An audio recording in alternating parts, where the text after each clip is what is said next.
ভারতের ভিতরে এবং বাইরে থেকে যারা দেশকে কমজোর করতে চায় তাদের বিরুদ্ধে বাড়িতে বাড়িতে অগ্নিবীর তৈরি করবেন। যদি পহেলগামের মতো ঘটনা ঘটে, অপারেশন সিঁদুরের মতো প্রয়োজন হয়, সতীশ বাবুর ডাক শুনে যেমন, গান্ধী বুড়ি মাতঙ্গিনী হাজরার ডাক শুনে যেমন মেদিনীপুরের ছেলেরা রাস্তায় নেমেছিল, ছেলে মেয়ে সবাই দরকার হলে সীমান্তে যাব, আর সীমান্তের এপারে ভারতে যারা খাচ্ছে, ভারতে যারা ঘুমাচ্ছে, যারা এখানে বসে পাকিস্তানের গুণগান করছে, তাদেরকে একেবারে আমরা আমাদের গায়ের কথায় বলে গেড়ু উপড়াতে হবে, শিকড় তুলে ফেলে দিতে হবে। এটাই রাষ্ট্রবাদের আজকের শপথ এবং সংকল্প। এবং রাজনীতির কথা না বলেও বলবো, 26শে পশ্চিমবাংলায় যাতে রাষ্ট্রবাদী দেশপ্রেমিক সরকার আসে, যারা সতীশ বাবু, সুশীল বাবুর অসম্পূর্ণ কাজ সম্পন্ন করতে পারে। হলদিয়ার উদ্বাস্তুদের কান্না, শ্রমিকের কান্না, শিল্পে খরা আমরা যাতে মুছিয়ে দিতে পারি, এই প্রার্থনা রেখে আপনাদের সকলকে আগামী 25শে ডিসেম্বর ভারতরত্ন অটল বিহারী বাজপেয়ীর জন্মদিন, সুশাসন দিবস, সঙ্গে তুলসী পূজন দিবস। সবাই সুশাসন দিবস এবং তুলসী পূজন দিবস পালন করবেন। সেখান থেকে এখানে হেঁটে এসে তার সুন্দর একটি মূর্তি আমরা উন্মোচন করেছি ভারতীয় মজদুর সংঘের এই স্থায়ী কার্যালয়ে। আমি সমগ্র অনুষ্ঠানের আয়োজক ব্যবস্থাপক ভারতীয় মজদুর সংঘের রাজ্যের সভাপতি প্রদীপ বিজলিকে ধন্যবাদ এবং কৃতজ্ঞতা জানাবো, এবং অনেক বিশিষ্ট দেশপ্রেমিক রাষ্ট্রবাদী প্রচারকরা, নেতৃত্বরা আজকে ছিলেন। তার মধ্যে মলয়দা, তপনদা, অশোকবাবু, এদিকে জয় ভাই, তপনদা, বামদেব, আনন্দ অধিকারী, সোমনাথ, সকলকে, নিচে আমাদের প্রসেনজিৎ দাস সহ, রঘু দাস সহ, সত্যব্রত দাস সহ অনেক পরিচিত মুখ তারা মঞ্চের স্থানের অভাবে নিচে আছেন। সকলকে, প্রাক্তন চেয়ারম্যান শ্যামল দাস সহ প্রত্যেককে আমি ধন্যবাদ জানাবো। এখানে বক্তব্য রাখার কিছু নেই। নতুন প্রজন্মকে সতীশ বাবুর কথা জানানোর উদ্দেশ্যেই তার জন্মদিনে আমাদের এই কার্যক্রম, এবং আমি অত্যন্ত গর্বিত যে আমি এখানে লোকসভায় 2009-এ সাংসদ হওয়ার পরে সতীশ বাবুর বাড়িতে প্রত্যেক বছর 15ই ডিসেম্বর একটা ইটের পাঁজরে মালা দেওয়া হতো।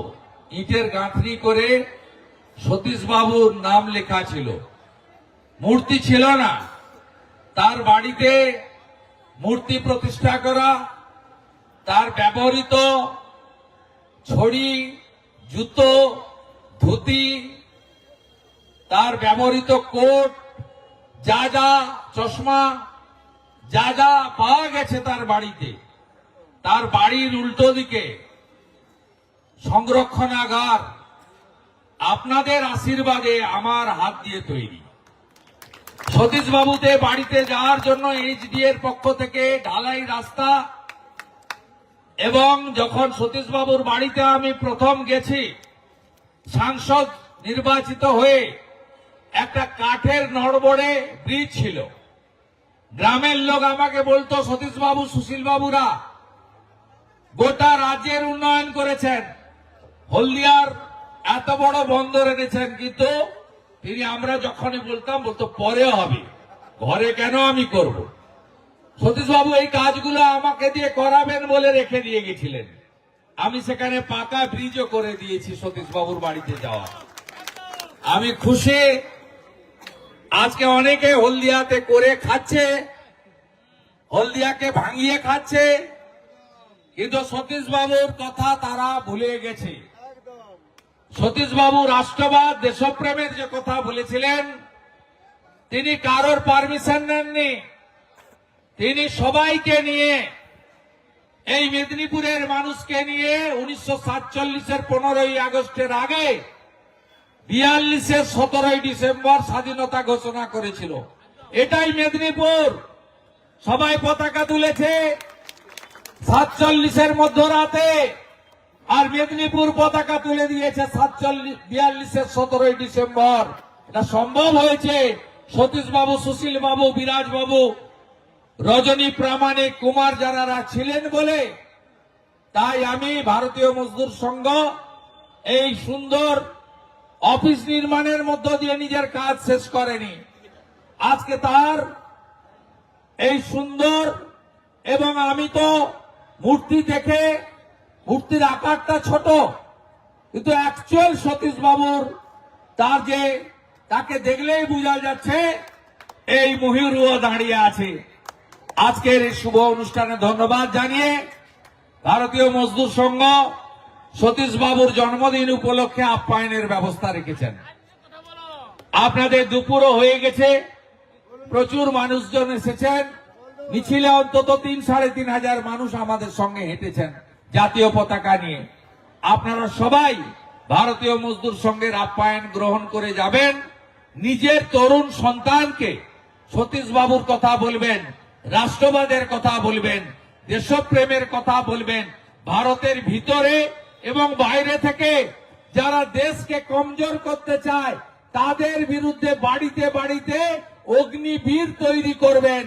যদি পহেলগামের মতো ঘটনা ঘটে, অপারেশন সিঁদুরের মতো প্রয়োজন হয়, সতীশ বাবুর ডাক শুনে যেমন, গান্ধী বুড়ি মাতঙ্গিনী হাজরার ডাক শুনে যেমন মেদিনীপুরের ছেলেরা রাস্তায় নেমেছিল, ছেলে মেয়ে সবাই দরকার হলে সীমান্তে যাব, আর সীমান্তের এপারে ভারতে যারা খাচ্ছে, ভারতে যারা ঘুমাচ্ছে, যারা এখানে বসে পাকিস্তানের গুণগান করছে, তাদেরকে একেবারে আমরা আমাদের গায়ের কথায় বলে গেড়ু উপড়াতে হবে, শিকড় তুলে ফেলে দিতে হবে।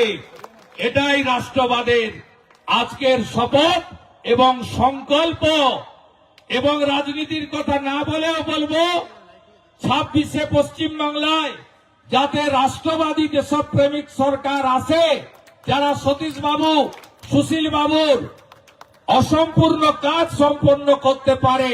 হলদিয়ার উদ্বাস্তুদের কান্না, শ্রমিকের কান্না, শিল্পে খরা আমরা যাতে মুছিয়ে দিতে পারি, এই প্রার্থনা রেখে আপনাদের সকলকে আগামী 25শে ডিসেম্বর ভারতরত্ন অটল বিহারী বাজপেয়ীর জন্মদিন, সুশাসন দিবস, সঙ্গে তুলসী পূজন দিবস।